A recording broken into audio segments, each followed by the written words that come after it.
ওমর ফারুক সালাত শুরু করলেন, ফজরের সালাত, আল্লাহু আকবার।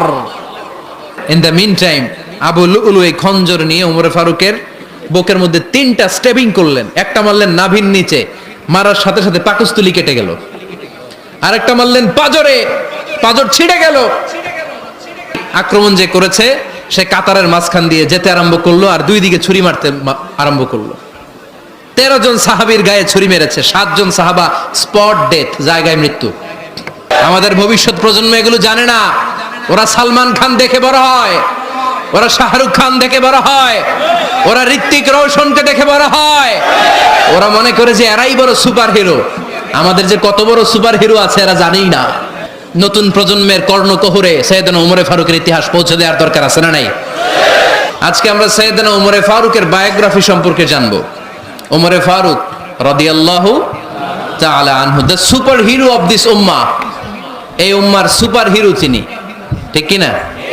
ওনার মুখের আগে লাঠি চলতো বেশি। সুবহানাল্লাহ পড়বেন না? মাঝে মাঝে লাঠি চালানোরও দরকার আছে না নাই? Is the real superhero of Muslim উম্মাহ। তিনি এই উম্মার রিয়েল সুপার হিরো। এজন্য ওনার জীবনী থেকে আমরা কিছু শিক্ষা নেওয়ার চেষ্টা করব ইনশাআল্লাহ। পড়েন সাইয়েদনা ওমর ফারুক কিভাবে ইসলাম ধর্ম গ্রহণ করলেন, কিভাবে বিশ্বনবীর প্রাণের কলিজার টুকরা হলেন, এটা দিয়ে আমরা শুরু করি। আল্লাহ তাআলা সাইয়েদনা ওমর ফারুকের হৃদয়ের মধ্যে 3টা ধাক্কা মেরেছেন, ইমানের ধাক্কা। আওয়াজ করে বলতে হবে কয়টা? 3টা ইমানি ধাক্কা। এক হচ্ছে বিশ্বনবীর দোয়ার ধাক্কা, এক কি? দোয়ার ধাক্কা। 2 হচ্ছে সূরা হাক্কা দিয়ে দিয়েছেন আল্লাহ এক ধাক্কা, সুবহানাল্লাহ পড়বেন না? 3 হচ্ছে সূরাতু তাহা দিয়ে আল্লাহ দিয়েছেন আরেকটা ধাক্কা। এই 3টা ইমানি ধাক্কা যখন সাইয়েদনা ওমর ফারুকের হৃদয়ে লাগলো, উনি পড়তে আরম্ভ করেছেন, আশহাদু আল্লা ইলাহা ইল্লাল্লাহ ওয়া আশহাদু আন্না মুহাম্মাদান আবদুহু ওয়া রাসূলুহু। চিল্লায় পড়েন আল্লাহু আকবার।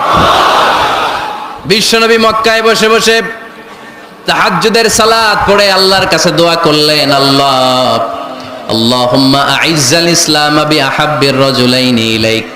ও আল্লাহ, 2 জন লোকের নাম বলবো, 2 জনের দরকার নেই। এই 2 জনের একজনকে আপনি ইসলামের সুশীতল ছায়া তোলে এনে ইসলামকে বিজয় দান করে দেন। মুহূর্তের মধ্যে দোয়াটা কবুল করে নিয়েছে কে? বিশ্বনবী বললেন, আল্লাহ 2 জনের নাম বলবো আজকের দোয়ায়। আবি জাহাল ইবনে হিশাম, হয়তো হিশামের বেটা আবু জাহেলকে আপনি ইসলামের ভিতরে নিয়ে আসেন, কিংবা ওমর ইবনুল খাত্তাব, খাত্তাবের বেটা ওমরকে আপনি ইসলামের ছায়া তোলে নিয়ে আসেন। ওমরে ফারুকের জন্য দোয়াটা কবুল করে নিয়েছে কে? বিশ্বনবীর দোয়ার মাধ্যমে প্রথমে সাইয়েদনা ওমর ফারুকের হৃদয়ে এক ধাক্কা লাগলো। 2 নম্বরে রব্বুল আলামিন সূরাতুল হাক্কা দিয়ে ওমর ফারুকের হৃদয়ের মধ্যে দিলেন এক ধাক্কা। পড়েন আল্লাহু আকবার।